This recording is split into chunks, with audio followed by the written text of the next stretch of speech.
Bienvenue à votre podcast CX au quotidien, où nous recevons des professionnels et des non-professionnels amoureux de l'expérience client pour partager et échanger. Mon nom est Julie Tano-Lawson, je suis votre animatrice et je vous souhaite une très belle écoute. Alors, bonjour à toutes et à tous. Merci de nous suivre encore une fois pour aujourd'hui. Aujourd'hui, je reçois Fred Canevec. Allô Fred, comment tu vas? Très bien, et toi? Ça va très bien, merci beaucoup. Et pour ce podcast, cet échange. Eh oui, très prête même. Alors Fred, est-ce que tu peux pour notre auditoire te présenter? En fait, c'est très simple. Frédéric Canevec, je suis product manager et responsable des projets digitaux chez Eloquent. Donc, en fait, ça veut dire que je m'occupe de tout ce qui est l'offre chatbot, callbot, voicebot, etc.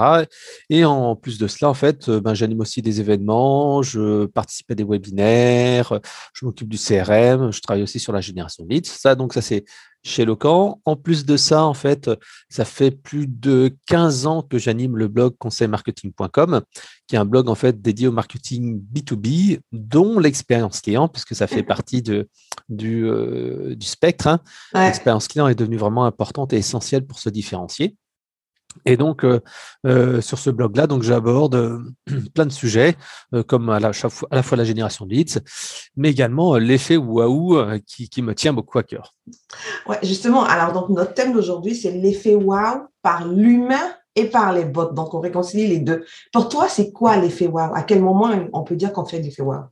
Alors, l'effet waouh, c'est en fait lorsque l'on crée une perception dans la tête du client qui est supérieure aux attentes. En fait, c'est très simple. Tu as très simplement un graphique où tu vas pouvoir voir en fait 4 axes. Si en fait tu as une attente importante et que le client a une attente importante et que tu réponds à ses attentes, c'est juste bon, donc le client est content.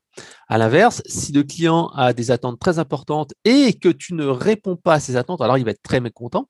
Si en fait, tout simplement, il a des attentes importantes, moyennes plutôt, et puis en fait, tu réponds au-delà de ses attentes, là, il va faire un effet waouh.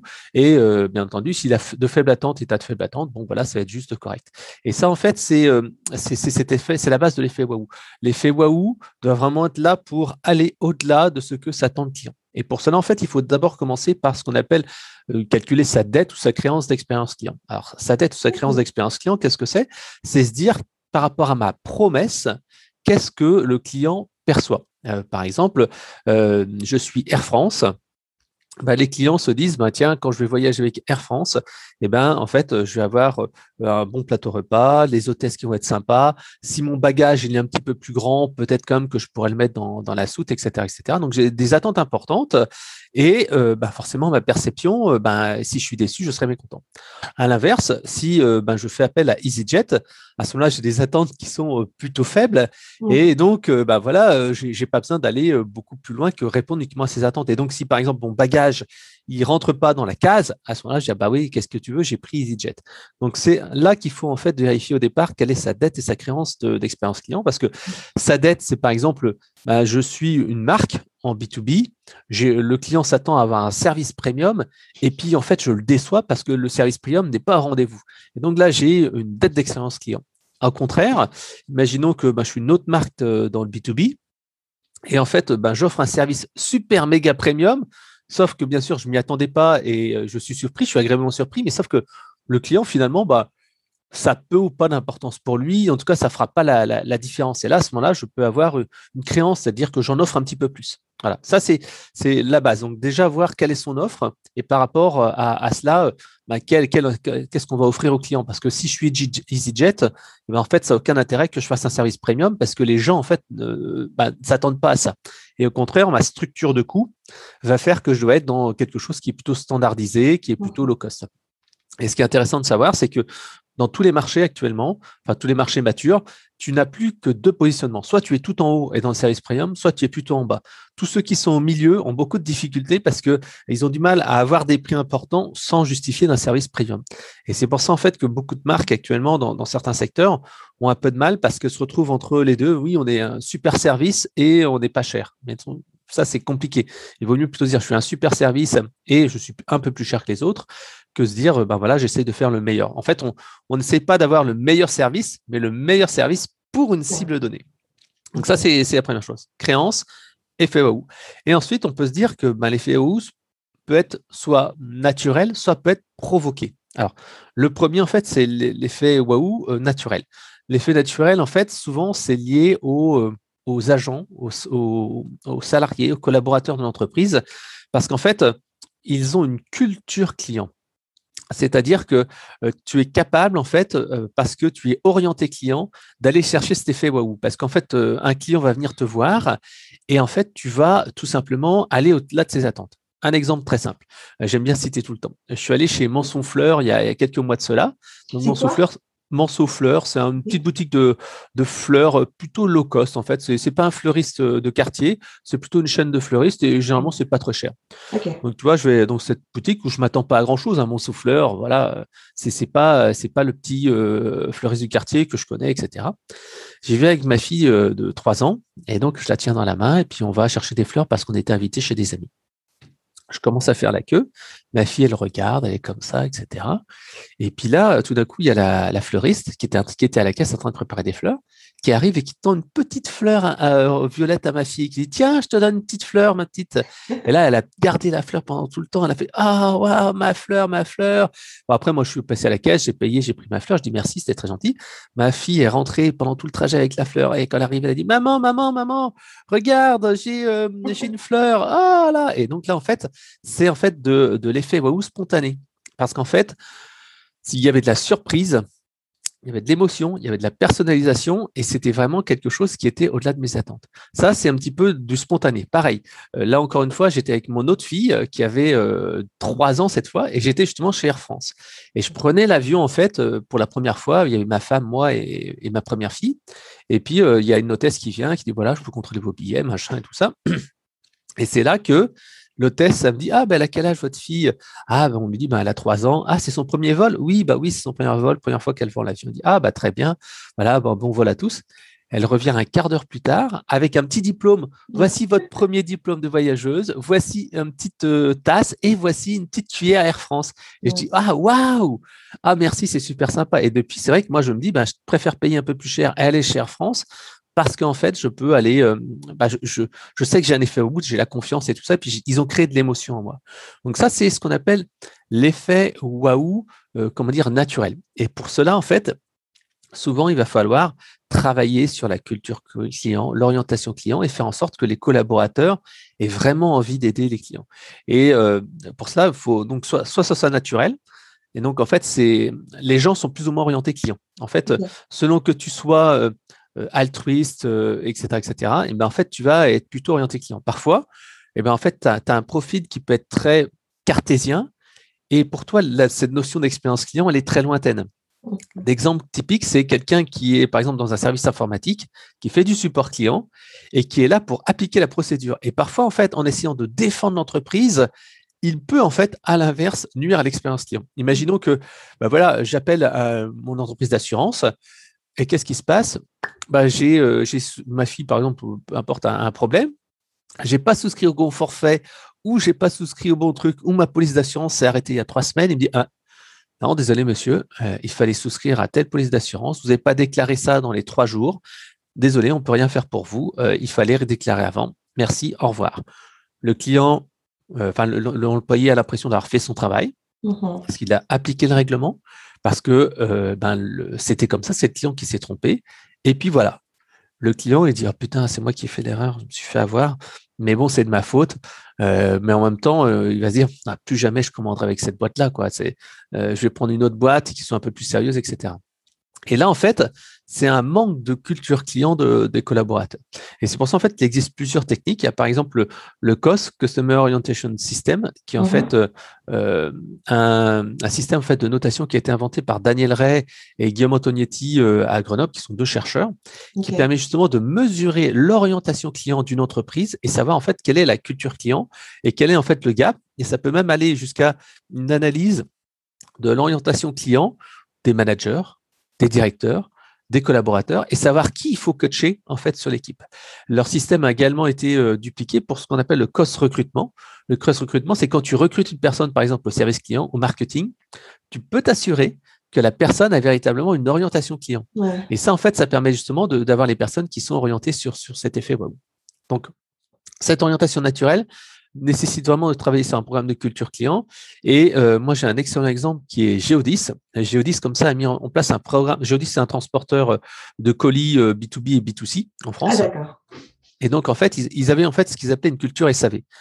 C'est-à-dire que dans les agences régionales, en fait, les gens étaient sur les quais, ils étaient avec leur téléphone portable vissé sur l'épaule toute la journée, puis ils disaient ouais, le colis, je sais pas où il est, attendez, je vais regarder, puis ils se baladaient, ils appelaient les chauffeurs et tout ça, tout ça. Donc c'était une culture qui était plutôt, on va dire, SAV. On n'était pas là pour enchanter le client, mais bon, on répondait aux clients.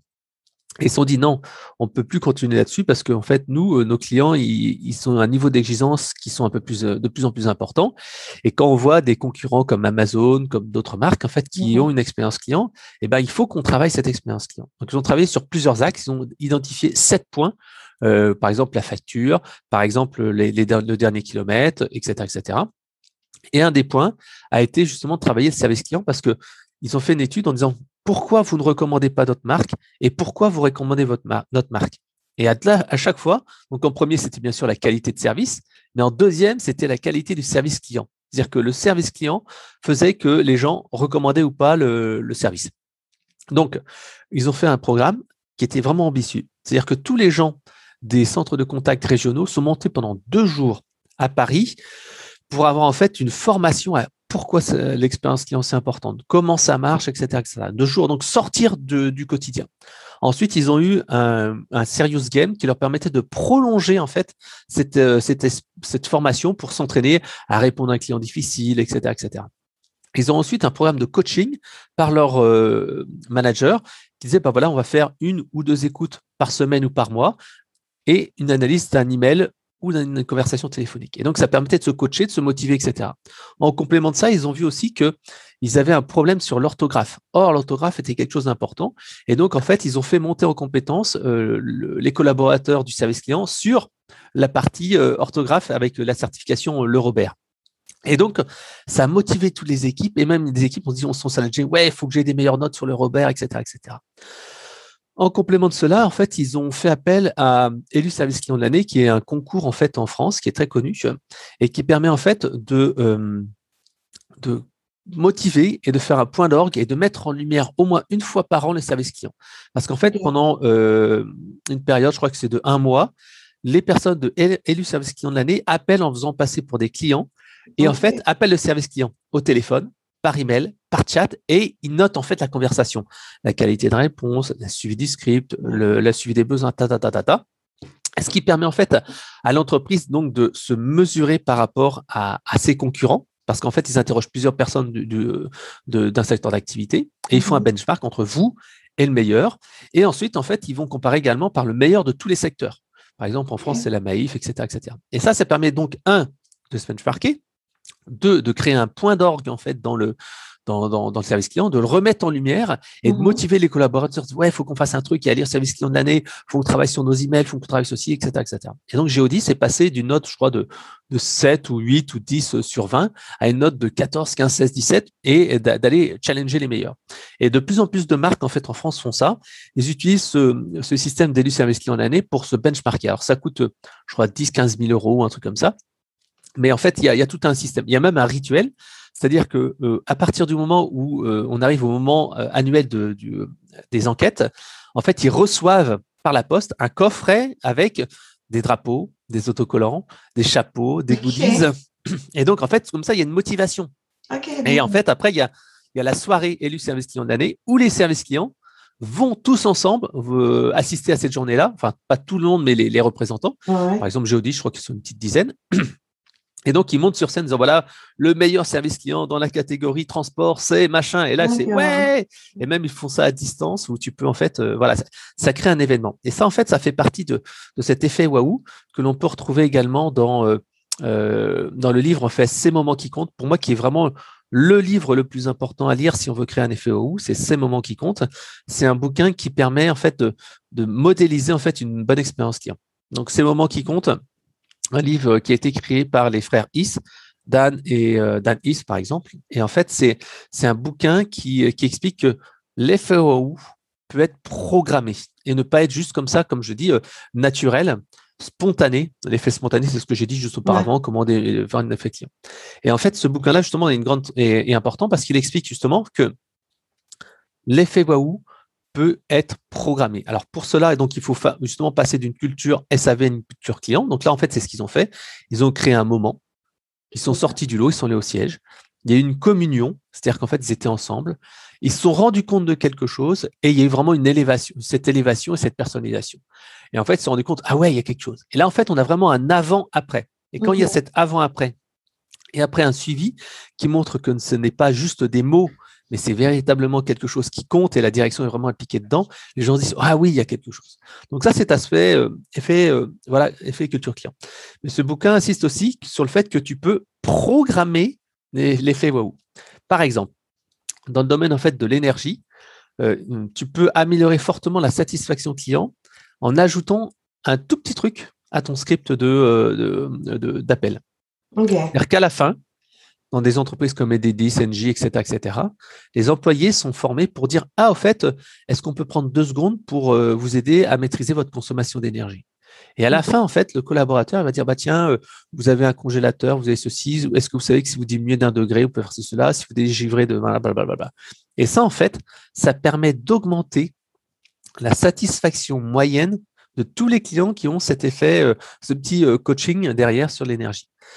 Pareil, on a un client qui s'appelle la MNT, la Mutuelle Nationale Territoriale, qui est en fait une mutuelle qui s'adresse aux agents de mairie, des conseils généraux et tout ça. Et en fait, eux, ils ont mis en place ce programme donc d'effet waouh programmé. Ils appellent ça en fait un programme qui permet de faire un effet waouh provoqué. C'est-à-dire que lorsqu'il y a, ils appellent ça la relation client attentionné. C'est intéressant, c'est la relation client attentionné, c'est-à-dire que je vais porter de l'attention et de l'aide en fait à la personne au téléphone. Le but en fait, c'est d'aller au-delà du simple service de la personne et de lui donner un conseil en plus sans que ça coûte de l'argent à l'entreprise. Parce qu'en fait, créer un effet waouh, bien sûr, c'est bien, mais il ne faut pas que ça coûte cher à l'entreprise parce qu'il faut que ça soit dans les process et il faut que ça soit rentable. Et donc, leur relation client attentionnée, c'est très simple. Une personne, en fait, elle appelle donc la MNT. Par exemple, je viens d'avoir des jumelles. Tu dis, voilà, bon, bah là, je vous fais une déclaration. J'ai 2 filles, maintenant, j'ai eu des jumelles. Est-ce que vous pouvez les inscrire sur ma mutuelle? Et là, en fait, l'agent, dans son script, il a été formé à dire que, vous savez qu'en France, si vous avez des jumelles, vous avez le droit à 20 heures d'aide ménagère à consommer dans les 6 mois. Et donc, en fait, vous avez juste à contacter telle agence, et en fait, vous pourrez bénéficier de cette aide. Et là, en fait, ça fait de l'effet waouh. Et en fait, cette relation intentionnée, c'est une liste d'une dizaine ou une quinzaine de gestes, en fait, qui sont justement sur cette attention qu'on apporte au client, qu'il surprend et qui permet, en fait, de créer un effet waouh. Un autre exemple, un de nos clients qui s'appelle Prévoir met en place des campagnes d'appel proactif. C'est-à-dire qu'ils ont 3, 4 campagnes d'appel proactif à certains moments de vie, un moment de vérité du contrat d'assurance du client. Par exemple, ils ont un programme qui s'appelle Direction Retraite. 2 ans, en fait, enfin 1 an et demi, 2 ans avant le début de la retraite de la personne en France, il y a un conseiller qui appelle, qui dit bonjour, voilà, vous allez bientôt partir en retraite. Là, je suis là pour vous conseiller un petit peu sur la partie mise en retraite. Est-ce que vous avez besoin d'aide? Est-ce que vous avez prévu ça? Est-ce que vous prévoyez ici, etc., etc. Et est-ce que vous voulez après qu'un agent de notre société d'assurance se déplace chez vous pour discuter un peu plus. Et là, c'est de l'effet waouh. Et grâce à ça, non seulement il y a un effet waouh parce que le client est content, mais en plus, pour eux, c'est plutôt bénéfique parce qu'en fait, la personne, elle va, plutôt que d'aller prendre son argent qui est placé généralement dans des fonds de retraite, machin, etc., que ça soit que le client demande à son banquier ou à n'importe qui de les placer, et ben, c'est la société Prévoir qui va gérer cet argent. Donc, c'est un vrai effet waouh.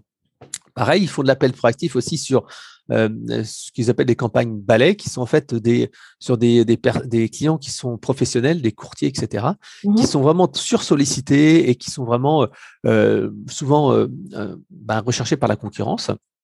ce qu'ils font en fait, c'est que ils font des appels proactifs comme ça pour dire bon voilà, c'est l'accueil de bienvenue. Bonjour, vous venez d'arriver dans notre société d'assurance. On voulait savoir un petit peu comment ça se passait, tout va bien pour vous, etc., etc. Donc un appel proactif comme ça qui permet de faire en sorte que la personne waouh, merci, c'est super gentil. Ah oui, tout se passe bien. Est-ce que vous pensez faire ça? Donc ça, cet aspect, on peut le programmer. Un autre exemple dans l'e-commerce. Juste après en fait un achat, il y a de plus en plus d'entreprises qui envoient ce qu'on appelle un message vocal. Un message vocal, c'est tout simplement un message qui est déposé sur ton répondeur téléphonique sans que celui-ci sonne. Donc tu es chez toi, tout d'un coup tu vois qu'est-ce qui se passe? Il y a quelqu'un qui m'a laissé un message, tu écoutes le message et en fait c'est un message qui est enregistré comme si c'était une personne qui t'appelait, qui dit bonjour, je suis Véronique de la société Bidule, vous avez commandé chez nous il n'y a pas très longtemps un produit, vous savez que si vous avez besoin d'aide, vous pouvez contacter notre service client à tel truc. Et bien sûr, n'hésitez pas à nous laisser un avis si vous êtes content du produit. Il suffit d'aller sur tel site. Et ils se sont rendus compte que, ça permettait en fait d'avoir plus d'avis clients. Plus d'avis clients positifs, ça veut dire plus de clients par la suite. Et deux, ça accélérait la deuxième commande. C'est-à-dire que les gens se disaient ah ouais, c'est du service, ils s'occupent de moi, ils pensent à moi, etc., etc. Alors que c'est un message enregistré, générique. Et en fait, ça faisait que les gens se disaient ouais, on me considère comme un client. Et ça faisait une accélération, je ne sais plus combien, du temps en fait de deuxième commande. Donc ça, c'était cet effet programmé. Et cet effet programmé, il est à la portée de tous. Je te donne un exemple. Moi, en fait, tu sais, j'ai écrit mon livre qui s'appelle Le Growth Hacking, qui est un bouquin en fait sur le growth hacking. Pirater sa croissance. Alors, c'est un bouquin en fait de marketing qui explique comment en fait on va pirater sa croissance. Et en fait, ce bouquin-là, au départ, en fait, quand il y a des gens qui me le commandaient, parce qu'il est en vente sur mon site internet conseilmarketing.com, au début, en fait, les gens quand même le commandaient, une version dédicacée. Qu'est-ce que je faisais? Voilà, je prenais une enveloppe Kraft marron, je faisais une petite dédicace sur la première page, et puis je l'envoyais. Et puis après, je me dis, Fred, quand même, tu prônes l'expérience client. Tu prônes l'effet waouh, tu pourrais un petit peu quand même montrer comment faire, quoi. C'est pas possible. Cordonnier mal chaussé. Voilà. Et en fait, je me dis, tiens, réfléchis au moment de vérité du parcours client de l'acheteur de ton bouquin. Alors, il y a tout ce qui est avant-vente, mais la partie avant-vente, généralement, elle est plutôt bien faite parce qu'il y a une page de vente, il y a un chat et tout ça. Par contre, je dis, travaille sur les moments de vérité. Quand tu reçois ton bouquin, qu'est-ce qu'il y a? Il y a quand le facteur te tend l'enveloppe ou quand tu ouvres ta boîte aux lettres. Deuxième chose, tu ouvres le livre, enfin tu sors le livre du package et tu regardes la dédicace. Et puis, voilà, ça c'est les moments les plus importants. Je me suis dit, Fred, comment tu peux faire pour que ça fasse un effet waouh? La première chose que j'ai faite, c'est que j'ai pris, en fait, je te remontrerai tout à l'heure, tiens, j'ai des petites enveloppes matelassées. Tiens, je vais te les sortir tout de suite, bouge pas. Ok, d'accord.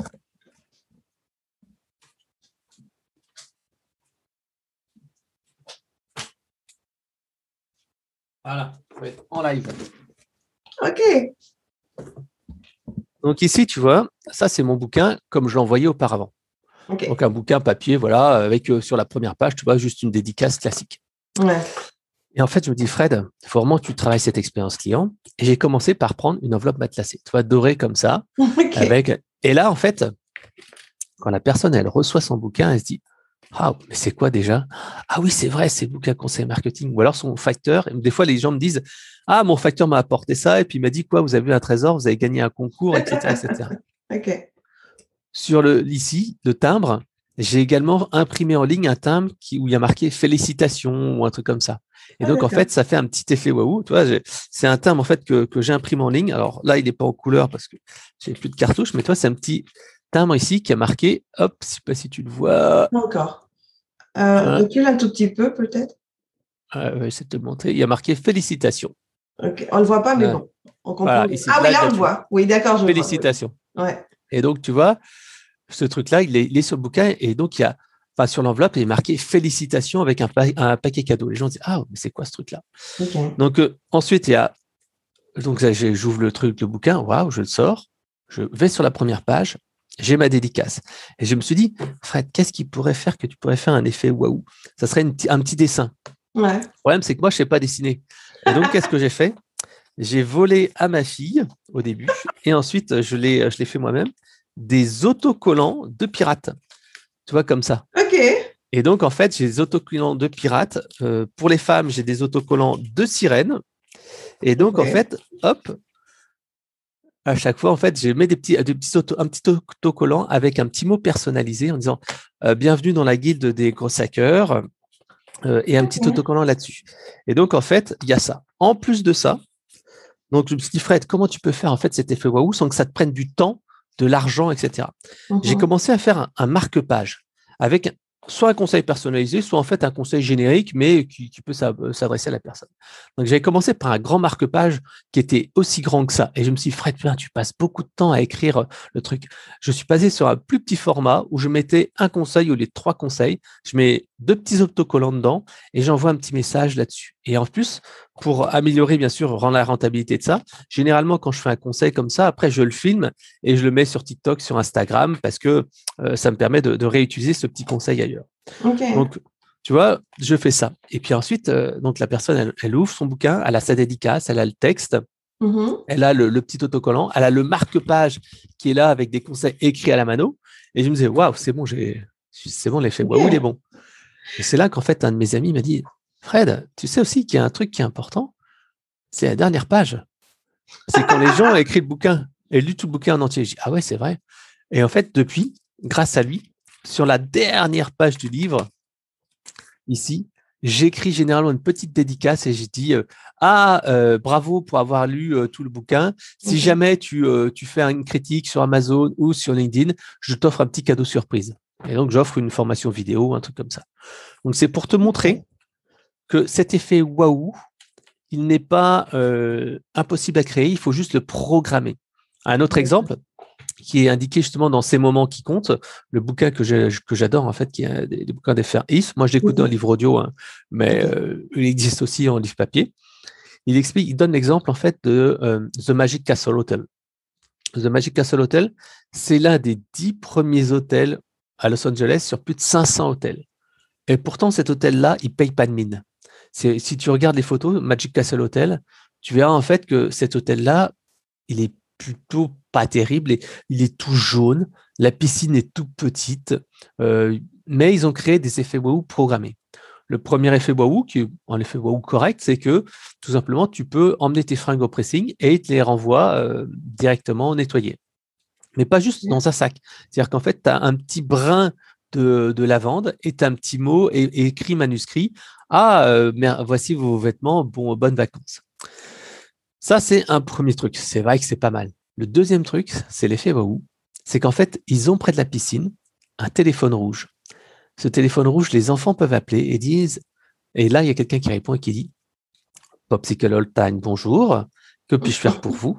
Et c'est une personne en fait de l'accueil qui prend la commande de glace pour les enfants.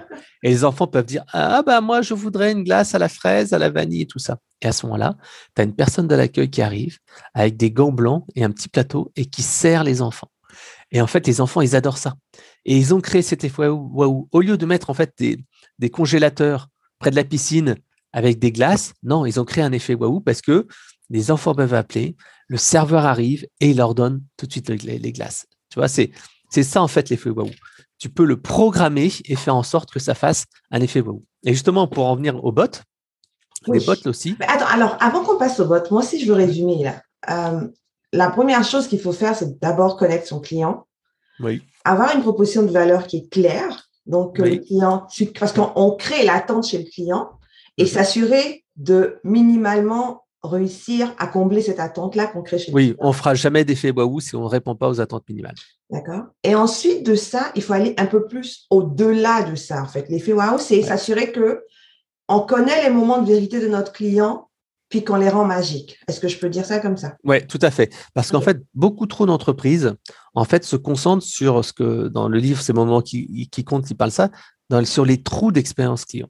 Parce qu'en fait, les entreprises, elles cherchent avant tout à se dire, ce qu'on va faire, c'est fluidifier le parcours client, que le client il reçoive sa facture dans les temps, que finalement, il puisse répondre à moins de 10 secondes au téléphone, qu'on puisse avoir, par exemple, une réponse en 24 heures, etc., etc. Sauf que c'est très bien de répondre aux attentes et c'est essentiel. C'est très bien, en fait, de réduire les puits, ce qu'ils appellent les puits d'expérience client, c'est-à-dire là où ça va très mal, mais qu'il ne faut surtout pas se concentrer là-dessus, qu'il faut créer des pics. Un exemple que j'aime bien utiliser. il n'y a pas très longtemps, je suis allé à Disney avec ma famille. Donc, en fait, on était à Disney, on est arrivé à Disney. Et en fait, je suis à peine arrivé à Disneyland Paris. Tu arrives, tu gardes ta bagnole, 30 balles de parking déjà, 30 euros de parking en plus de ta journée. Okay. Tu fais la queue à l'entrée. Tu dis, oh là là, putain, la queue. Ensuite, tu arrives, enfin, tu te précipites au fond du parc pour aller faire les manèges les plus intéressants tant qu'il n'y a pas trop de foule. Et donc, tu fais un Space Mountain et là, waouh, c'est génial. Le parking et tout ça, tu mets 5 sur 10 en note. Space Mountain, tu mets 8 sur 10. Okay. Ensuite, tu vois, il y a ma fille qui demande une glace. La glace, 5 euros la glace. Tu dis, wow, bon, ok, d'accord, je te file une glace, fais attention. Et là, plaf, le truc qui était mal foutu, la glace devait peut-être fondue, etc. Elle tombe par terre. Et là, tu dis, oh la vache, les glaces sont par terre. Oh là là, c'est pas bien foutu ce truc-là. Et en fait, tu dis, bon, tiens, je vais t'en racheter une autre, etc. Et là, en fait, justement, le personnel, au lieu de te dire, ah, vous venez de la faire tomber, je vous en offre une autre, eh ben, tu dois refaire la queue et tu vas devoir en racheter une autre. Donc là, tu dis expérience client 3 ou 4, quoi. Okay. Après, tu as une photo avec Minnie, avec les filles. Ah là, parce que j'ai 2 filles, elles sont, ah ouais, super, on a vu Minnie, etc. Tu dis, waouh, 8 sur 10. Ensuite, en fait, tu as, par exemple, encore 2-3 attractions, tu fais 7 sur 10, 8 sur 10, etc. À la fin de la journée, tu as la parade. Mais souvent, tu connais Disney comme moi, quand tu vas à la parade, tu dois attendre 1 heure avant que la parade commence. Donc, tu es de boutique en boutique, tu as les enfants qui disent « Ouais, je veux ci, je veux ça, machin », et t'attends, il fait chaud, tu n'as pas de quoi t'asseoir, parce que dans ces trucs-là, tu n'as pas de quoi t'asseoir. Et je te dis « Bon, alors, quand est-ce qu'elle arrive, cette parade ?» Bon, et là, tu te dis « Oh putain, 3 sur 10 encore ». Et après, tu as la parade qui arrive, et là, c'est coucou machin, et puis après, tu as le feu d'artifice, ouais, c'est bien. Puis à la fin, tu dois reprendre ta bagnole, tu es dans un embouteillage, tu te dis, oh là là, j'aurais dû partir plus tôt, j'aurais pas dû rester si tard que ça. Et tu dis, allez, 3 sur 10. Et en fait, il faut savoir que dans tous ces parcours, donc l'arrivée, 4 sur 10, Space Mountain, 8 sur 10, la glace, 3 sur 10, le mini, 9 sur 10, l'autre attraction, 8 sur 10, ton expérience client de la journée, c'est pas la moyenne de toutes ces notes-là. Ton expérience client de la journée, c'est la moyenne des moments les plus importants. C'est-à-dire que ce qui était plus important, finalement, c'était Space Mountain qui était génial au départ, c'était la photo avec Minnie et c'était la parade et le feu d'artifice. Et par contre, 2 moments qui ont été vraiment nuls, c'est la glace à 5 euros qui est tombée, la personne qui m'a pas donné, qui m'a pas dit tiens, je vous offre la glace, et peut-être à la rigueur, allez, bon, c'est à peu près tout dans le souvenir. Donc en fait, la moyenne, c'est pas 4 sur 10 du parking, 2 sur 10 des embouteillages à la fin, la glace et tout ça, plus le truc. Non, la moyenne, c'est 3-4 moments clés. Et ces 3-4 moments clés, c'est ça qu'il faut pas louper. Donc, la moyenne de mon expérience, c'est pas 5,75 par exemple, parce que je fais la moyenne de tout, mais c'est les 3-4 moments importants et le moment qui a été négatif. Et donc, l'objectif, c'est justement de créer un pic et créer ce pic d'expérience lors d'un moment. C'est ça qui compte. Et dans le bouquin, quand j'offre le bouquin avec ça, c'est que j'ai repéré le moment où je peux créer un pic d'émotion. Et pour cela, il faut que ça soit, dans les process de l'entreprise, pour pas que ça soit quelque chose qui soit exceptionnel, qui soit compliqué à mettre en place. Donc, 2, il faut que ça soit simple à mettre en place et que le conseiller comprenne pourquoi il le fait et pourquoi on le fait, et que ça ne coûte pas trop cher, parce qu'en fait, autrement, si, je pourrais très bien mettre je sais pas, un ticket de loto ou je pourrais mettre un billet de 50 euros dans le truc, mais ce n'est pas rentable. Il faut que ça soit rentable dans l'entreprise, à la fois en termes de temps et d'argent. Et c'est comme ça qu'on fait de l'effet waouh, parce qu'on ne va pas juste réduire les trous et fluidifier l'expérience client, mais il faut créer des sommets et faire en sorte qu'il y ait un truc qui soit mémorable. Et c'est ça, en fait, qui fait qu'on aura une marque qui va faire un effet waouh, parce qu'on aura répondu aux besoins minimums, on aura réduit les trous et on aura créé des pics. Ok, donc les moments de vérité, ce sont les plus importants. Exactement. Et voilà, et c'est pour ça, et moi je me bats dans toutes les entreprises et dans toutes les conférences que je fais pour dire pensez effet waouh. Et trop de gens disent non, mais l'effet waouh, c'est inaccessible. Je dis non, l'effet waouh, c'est accessible. Soit tu le fais donc en spontané avec tes collaborateurs, soit tu le fais en programmé. Et je pense que le plus simple, en fait, c'est faire du spontané, du programmé, en identifiant en fait les moments qui sont importants. Et par exemple, l'appel proactif, le SMS sur le portable, ça en fait, c'est un moment de vérité que tu peux programmer. Et c'est la clé pour avoir une expérience client différenciante face aux concurrents. Alors, parlons un peu des bots, parce que oui, notre sujet d'aujourd'hui, c'est avec les humains et avec les bots. Alors là, tu parles de créer un effet wow, tu parles d'humaniser au maximum l'expérience que le client a quand c'est le moment de vérité. Comment est-ce que le bot, il arrive à faire ça? Alors, en fait, c'est extrêmement simple. C'est que les gens ne veulent pas forcément parler à un humain. Et ça, c'est quelque chose que beaucoup d'entreprises n'ont pas compris. Beaucoup trop d'entreprises se disent, si je veux créer un effet waouh, eh bien, en fait, il faut que j'ai un humain, il faut que j'ai un service client.